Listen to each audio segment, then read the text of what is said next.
there are times in your life when you're not going to be happy. And then what are you going to do? Your goal is demolished. And there are going to be plenty of times in your life when you're not happy. There might be years. And so it's a shallow boat in a very rough ocean. Without a plan, you're gonna stay right where you are. It's time for you to make a move. Write the rules. Be your own director. Take the power. So what's your plan? How are you willing to change? What is it that you're going to do to make a difference? Make today different than it was yesterday? What actions are you willing to take? The least we can do is consider what we've done and individually, collectively do the best we can to try and turn this thing around. I blame no one. I look in the mirror. On the other side of it, what an opportunity we have, because tomorrow's the first day of the rest of our lives. So what an opportunity we have.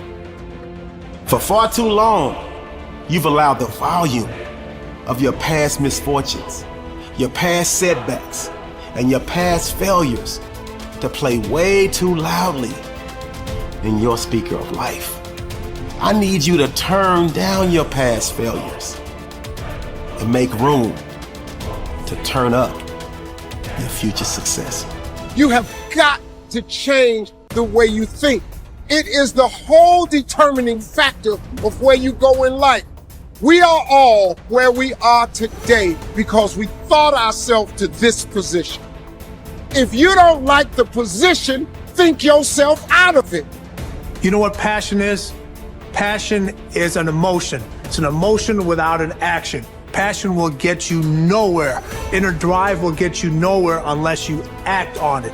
You have to act on your passion. You have to act on your inner drive. Don't let those feelings stay inside of you. You got to know what to do with them. You got to know how to make them work in order to get what you want. Don't keep it inside.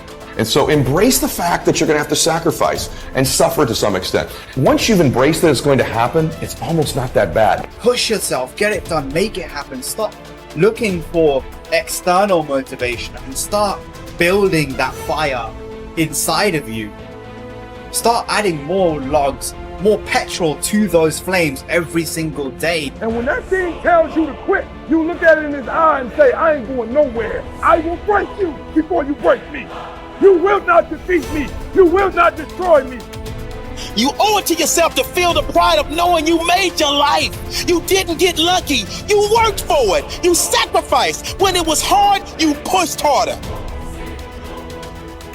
We try so hard in our lives to fit in. We try to fit into certain groups, certain frats, certain sororities, among certain friends. Yet the people we idolize are the ones that stand out. But when you're prepared, there is no fear. There is no fear of failure, okay? Because even if you've walked out of something and you feel like you failed at it, your preparation is so strong that you're gonna take that failure and turn it into the outcome you desire. And most people stop at failure, okay? We've all failed at things. I'm gonna continue to fail at stuff, right? It's the most powerful tool you can use, but it all depends on how you use it. We talk about it in Relentless, okay? A scalpel, okay? In the hands of an individual, it can do unbelievable damage. In the hands of a professional, of a doctor, it saves lives. So it's the same thing with failure. It's how you use it. It's that drive inside of you, okay? It's what we talk about, the dark side. The dark side is filled with failure, but it's the fuel that burns you like something that's never burned inside you before. Fully mature people accept that their actions have consequences. A fully functioning adult knows that he or she can choose an action, but once the action is taken, both predictable and unpredictable consequences will follow. The true adult accepts that for every cause there will be an effect. For every action, there will be a reaction.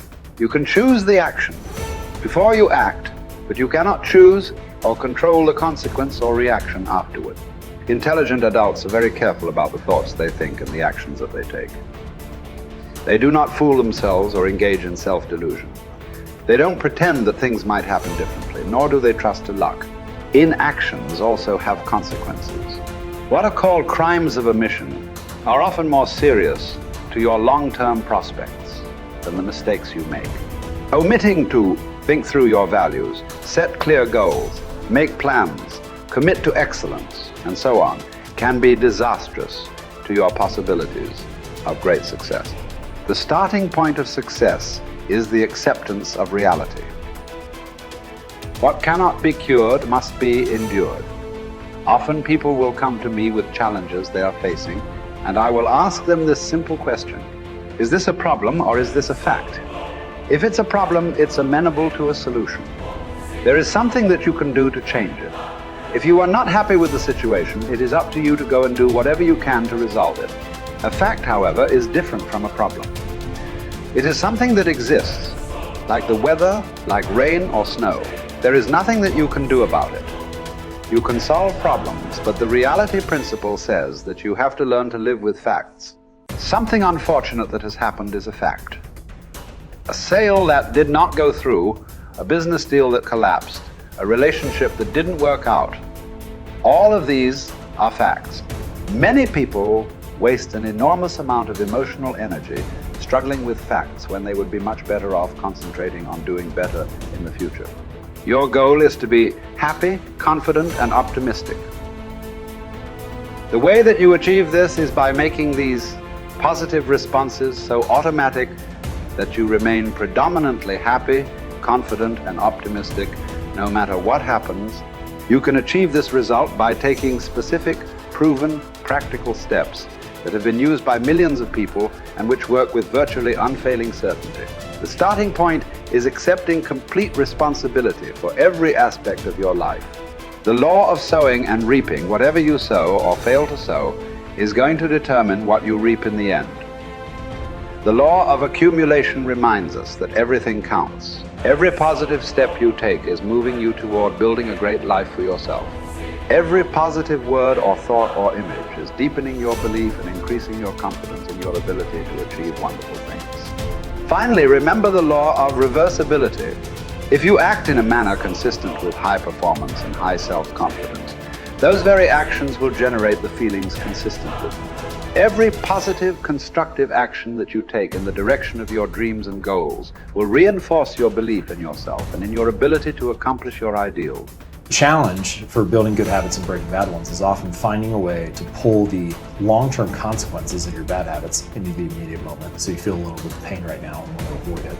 And the long-term rewards of your good habits into the immediate moment so that you have a reason to repeat it again in the future. Each behavior casts a vote for the type of person that you want to become. And if you cast enough votes for that type of identity, you start to believe that about yourself, right? Like if you go to church for 20 years, you believe that you're religious. You study Spanish every Tuesday for 30 minutes, you believe that you are studious.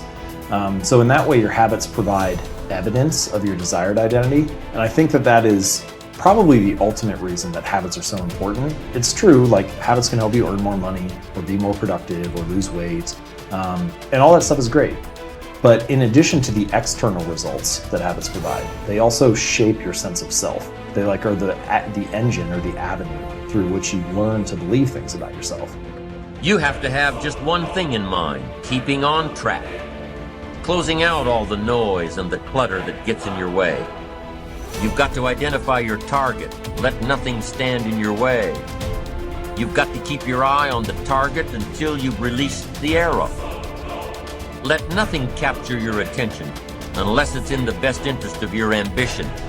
If you don't keep your mind on what you're doing, if you don't keep focused on the task at hand, it could slip right on by you. Wherever you are, be there.